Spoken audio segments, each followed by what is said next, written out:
Hi Lung, say hello to the people. I'm gonna be honest. My excitement for the new edition of MESBG was tempered pretty quickly with the Warhammer community article that said that the range was going to get trimmed. Now, MESBG has been a long-suffering game when it comes to supply issues, models being available to purchase, this, that, and the other thing. So, I went into reading that article with a sense of trepidation. No faction in the game was spared these cuts. I was actually quite shocked at the amount of models that they were moving on to Legends or retiring entirely.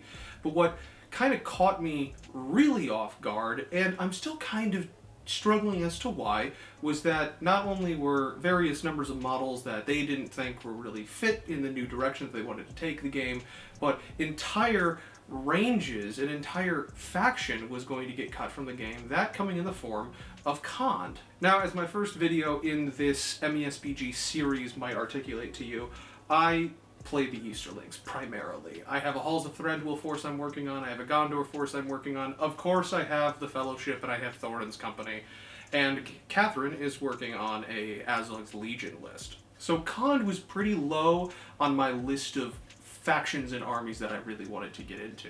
However, it was interesting and unique in the entirety of the MESBG space. So it struck me, and has stuck with me since reading that article, and no matter how much I think about it, how I try to work it over in my brain, it never feels better. It always feels kind of bad. And so as I sat with it for the better part of a year, I started to think about what Khand could have been if it had been given the opportunity that, say, the Easterlings got during the Defense of the North supplement, and got a little love, and was expanded out into something of a more fully fleshed out faction. So that's what I would like to talk with you guys about today. Join me as we bring back Khand.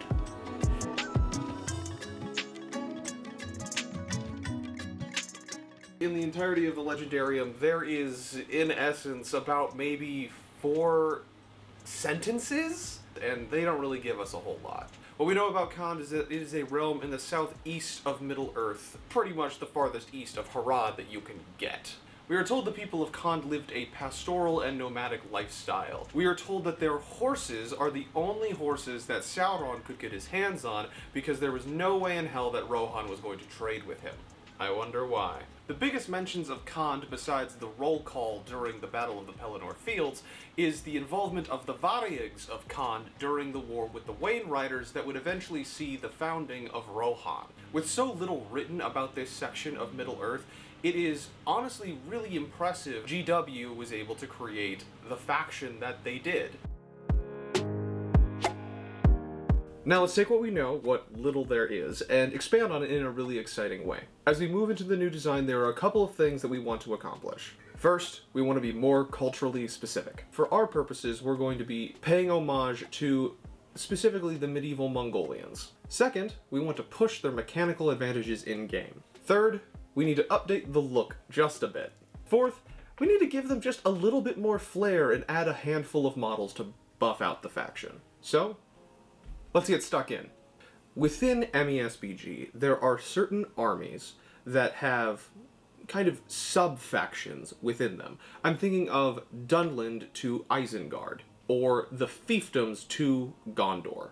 Let's establish that in this army as well. The 2 lists, our sub-factions within the umbrella of Khand, are the Horse Lords of Khand, which is to represent the people of the nation of Khand, and then we have our Variegs of Khand, the mercenaries who served under the Shadow, were armed by the Shadow, and so forth. Let's talk about some cultural design choices.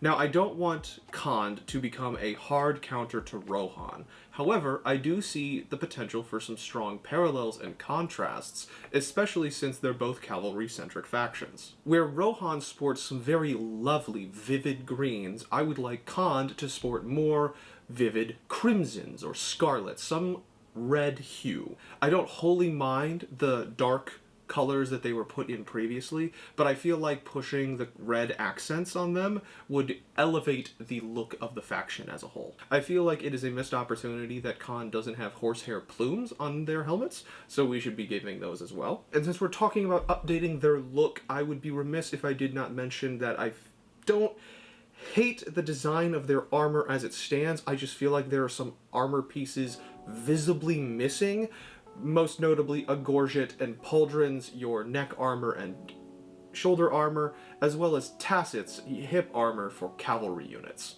I think a little bit of update is also due for the faction iconography, specifically the sun that they have on their sashimonos.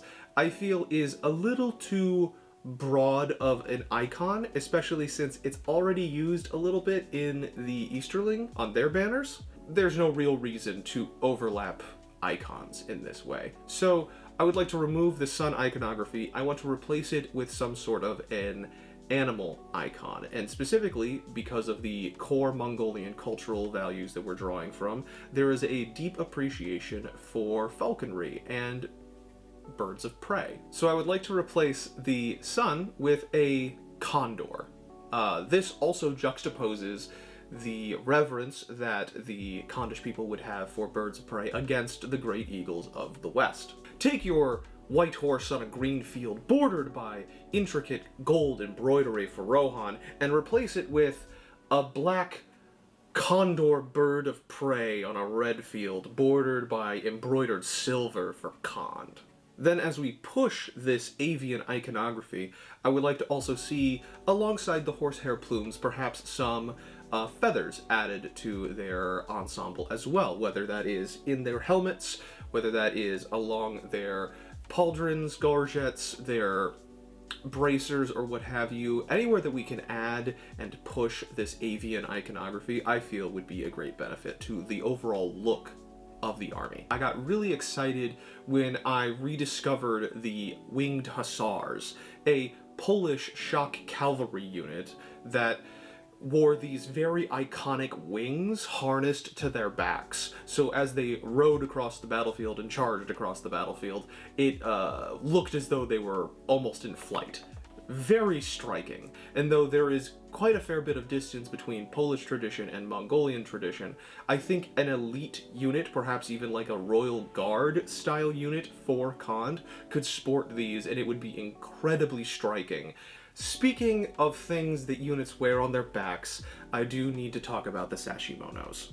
There is evidence to support that Mongolians wore sashimonos. However, the core of the sashimono is rooted in Japanese tradition. Typically, they were worn by samurai as like personal coats of arms, or worn by regimental leaders within a large battle company or battle group, which, in all truth, could have just been another samurai. Based on the tradition, it does imply that the sashimono was meant to be worn by a leader, and so, though it is striking for every model in the faction to wear a sashimono, I think it needs to be scaled back dramatically and be reserved specifically for our hero models. That way we keep it in line more with its traditional use and give some more room for more avian iconography on our core troops. Okay. Now I need to kind of jump up on a soapbox for a moment, and I probably should have done this sooner, but now is as good a time as any. I'm a huge fan of Tolkien's work. I'm a huge appreciator of Middle-earth as a setting. In adaptation, I find it kind of troubling that the men of the East have near exclusive access to magic in the forces of evil. I feel as though that can kind of feed into some rhetoric and harmful fetishization that has been attributed to East Asia over the entirety of its interactions with the West. In order to avoid that, I don't want to give Khand access to any form of magic. I think magic for Khand is unnecessary, and I'd like to explore a cultural tradition from medieval Mongolia that is carried on to the modern day in the form of music and instrumentation. Mechanically, I'm borrowing inspiration from the Goblin King of Goblin Town, who has the ability over the course of a battle round to sing a song and empower his enemies. For Khand, I want to give them a hero, a minor hero that allows them to basically do something very similar. Additionally, since they are a minor hero, they would be able to accept into their warband up to 6 foot soldiers, specifically warriors of Khand. They cannot have anything else except for a foot soldier, but when they accept them into their warband, they become a musician or an instrumentalist that joins an ensemble that accompanies the horse lords, the horde of Khand, into battle. Music is already so important to Tolkien's storytelling that paralleling and joining these two elements together, I think, is a match made in heaven. To take this model a step further, I actually need to now start talking about war gear. Getting into war gear, but wrapping up the war singers idea, Khand has no access to war drums or war horns. So, my thought is why not we give them to the war singer? But not in the sense that the war singer can take both. They have to choose one. So you as the player, when you bring a war singer into your army list, you have to choose whether or not they have a war drum or a war horn, so you get to choose whether or not your army is buffed in courage or they're buffed in their movement. I think this is both a clever solution to the faction not having access to these pieces of war gear previously, but also feeding again into the cultural traditions that we're drawing inspiration from. Moving on into the big war gear options, I like the hand-and-a-half axe. I think it is very striking on the tabletop. However, that being the only melee weapon that Khand has access to is ridiculous. So I feel that they should have access to sword and board, at least in some fashion. I know traditionally Mongolia practiced pike work and spearmanship, but I think for our purposes we can forego that and maintain a level of individuality with Khand to only have access to sword and board or the hand-and-a-half axe. I think that is different enough, I think that is unique enough, that we don't really need to give them access to a spear. You're not going to see Khand throwing up a shield wall. Concerning banners, as it stands currently, the Khandish King is the only banner in the army. Now, this is okay from the concept of there are only 2 heroes and 3 unit choices, but a little later on here in the video, we are going to expand the army to have a number of new unit types and a number of new heroes. So, it's gonna need more options for banners. It should have access to banners as normal, the way any other army has access to banners. The Khandish King can remain as his super special 6-inch banner, which is double the size of a normal banner. He can keep that.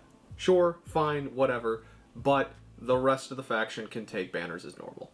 Now, my next piece of war gear is quite possibly my most controversial, in the sense that, apparently, last edition, shooting was incredibly devastating. I play Easterlings, and Kat has Azog's Legion, which has no shooting. Easterlings aren't really that great at shooting, so I can't speak to how devastating it was. However, what I can speak to is the fact that the forces of good have access to dwarf bows and elf bows, which are the highest strength bows in the game. Nowhere in the evil factions is there a super powerful, deadly, super scary bow. Except for, I guess, you can count the crossbows used by the Corsairs. But other than that, there's no real evil threat when it comes to the shooting phase. Everyone else is, even if the bows aren't super powerful, the shooting capability of most individuals within evil factions are not really that great. I want to make Khand the exception. As it stands, the army rule for Khand, the hordes of Khand, dictates that horsemen and chariots do not count towards this army's maximum bow limit. For those of you unaware, there is a rule in MESBG that your army list may not contain more than 1/3 of its number in bows. So, the strat here is to be a cavalry-centric archer army. Therefore, my most controversial addition, I assume, is something called the Khandish War Bow. It is the same strength profile as a elf or dwarf bow, and it is exclusive to the Khandish peoples. This feeds into the terror that the Mongolian Empire, in the height of its expansion, was able to achieve for a number of different reasons, not least of which was the fact that they were all mounted archers. The inclusion of the Khandish warbow pushes their advantage to something a little bit more than just, oh, that's cool, I'll just take a bunch of horses and give them all bows. Now, I take a bunch of horses, I give them all Khandish warbows, and then everybody at the tournament goes, oh boy, those are the ones to look out for. Again, push their advantage. Make them more exciting, more interesting. Push their playability. I know it might be controversial. Who cares? At least I'm not changing their stats.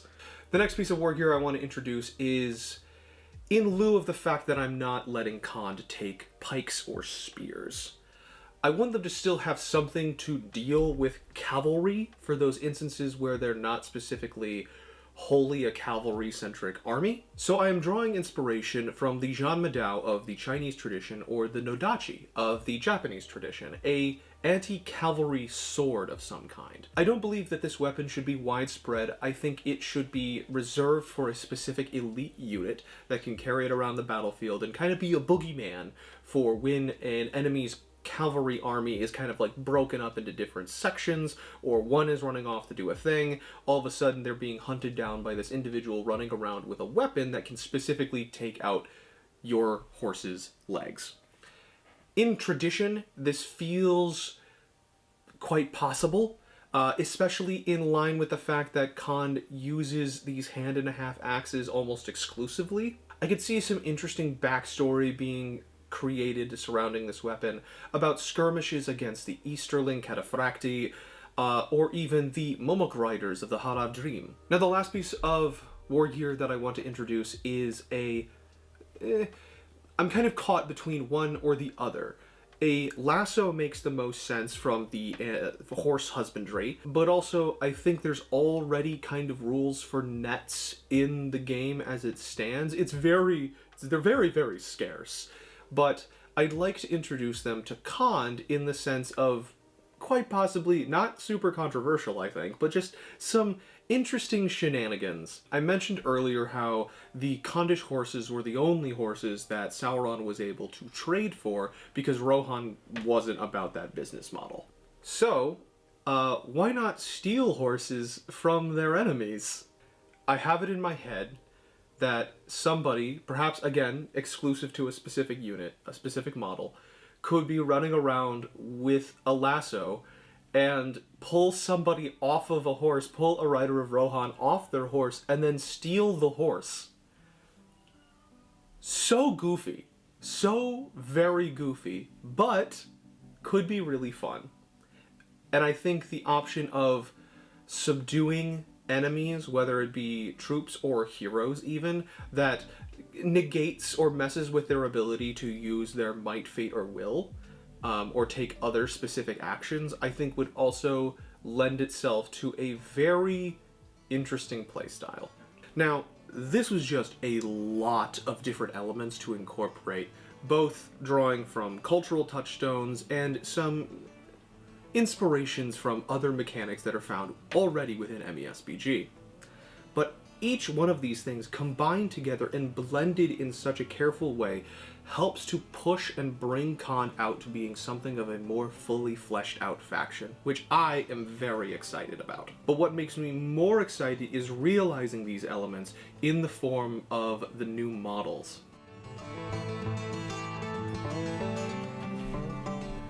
Ladies and gentlemen, I don't mean to toot my own horn, but I think I've outdone myself. Now, I'm not removing any models from the existing range. I think that's an incredible disservice to the faction as a whole. I think all it really needs to do is get stimulated with some new stuff, some new blood, so to speak, and it will be good to go from there. So we're going to start at the bottom with our new units that we're adding to the factions and work our way up to the heroes, up through, the independents, the miners, the Fortitudes, the Valor, and yes, even Heroes of Legend. So without further ado, we've only got 3 units that I'm adding to the faction in the non-hero category. First and foremost, we're starting out with Birds of War. These are your Clarebine from Dunland. These are your Warbats. Give us something to emulate the Khandish affinity to falconry, to utilizing birds of prey in times of war. I thought for this unit would obviously just be a flock of birds of prey to harry enemies, to do spotting for allied troops and stuff like that. That's kind of where I'm thinking for these birds of war. The second model, in an exact parallel to Rohan, is going to be a Royal Guard, which I am referring to as the Falcon Guard. Basically, take your Rohan and your Khandish riders, smash them together, only make them red, give them the red accents rather than the green flowing cloaks, and that's where we get our Falcon Guard. These guys can obviously take a banner. I was going to give them the option of an armored horse, so you can take them foot or mounted, and then obviously giving them access to sword and board or the Khandish hand-and-a-half axe, and also give them a warbow. Gotta start getting some legs out of those warbows. I lied! I have 4 troops to add. The third troop is going to be our Varyug Sworn Sword. As I mentioned before, this is going to be a dedicated unit or model for the Varyug Warrior of Khand. These again are the guys who are armored and armed by the arsenals and armory of the Shadow. So they have such a hefty, robust list of optional war gear. Now the last model that I am introducing as a troop option holds a special place in my heart. Now, when a lot of people think of Eastern Asia, there immediately comes at some point in their brains some connection to a martial arts combat style of some kind. During my research, I found some interesting tidbits about how Genghis Khan would encourage his soldiers to wrestle with each other, thereby creating the art of Mongolian wrestling. So I wanted to pay homage to that. In addition, I wanted to work in a way to kind of limit and make scarce that anti-cavalry sword that I really wanted to introduce, as well as the lasso shenanigans. So I created this model called the War Monk. Think very high mobility, negate certain heroes if they get caught under the wrestling pin or something of the like. I think that there's a lot of really interesting ways to play around with that, as well as making sure that we don't flood the entire board with these massive anti-cavalry swords. I really like the War Monk. Those are the units that I wanted to add. 3 to 4 went to 4 units. Now, let's move on to our heroes. I may have mentioned previously that Khand has Hero of Fortitude and a Hero of Valor in the form of the Khandish Chieftain and then the Khandish King. I just checked the book. I'm right. And that is terrible. So, I've added a few more heroes. Now we're going to start from the bottom tier of the heroes and leading all the way up to the top tier of the heroes. Our independent hero that we are adding to the force is going to be a falconer.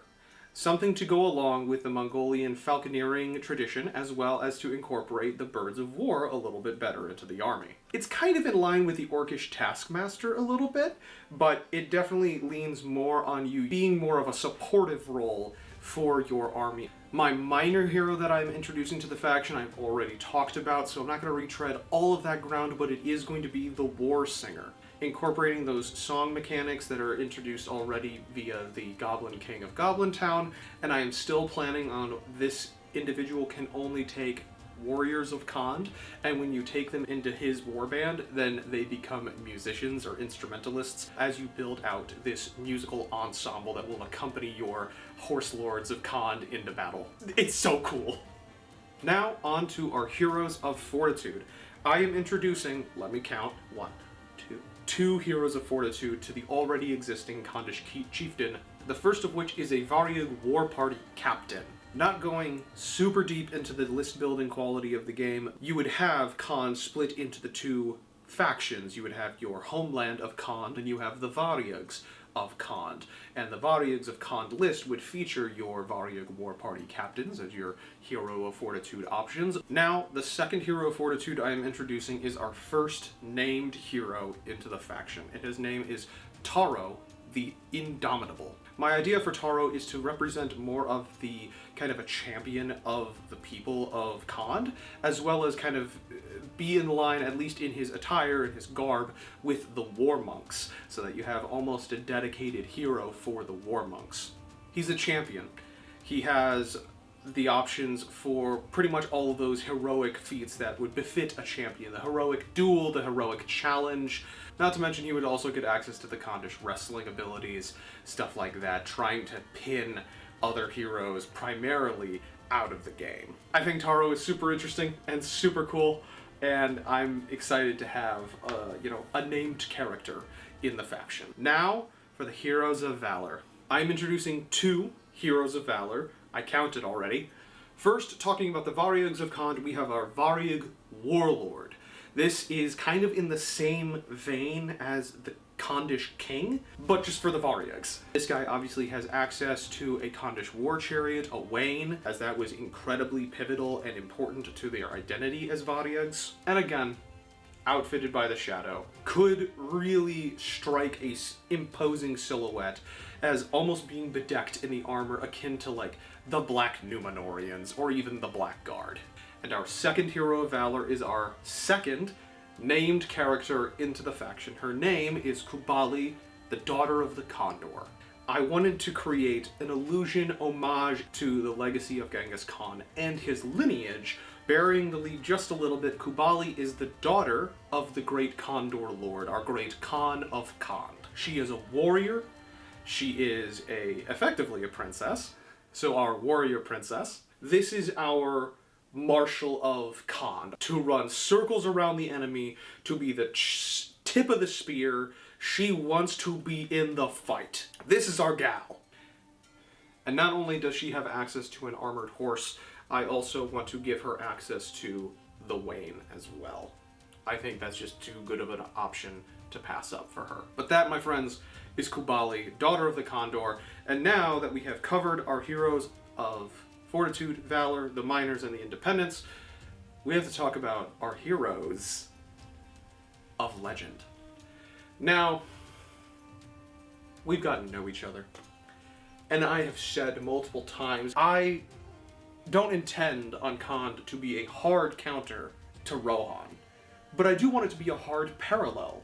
I think it's really cool that out of all of the factions in the MESBG sphere, that Rohan has 2 heroes of legend in the form of Theoden, King of Rohan, and then Helm Hammerhand. 2 distinct time periods. I came to this conclusion that there needs to be 2 heroes of legend for Khand.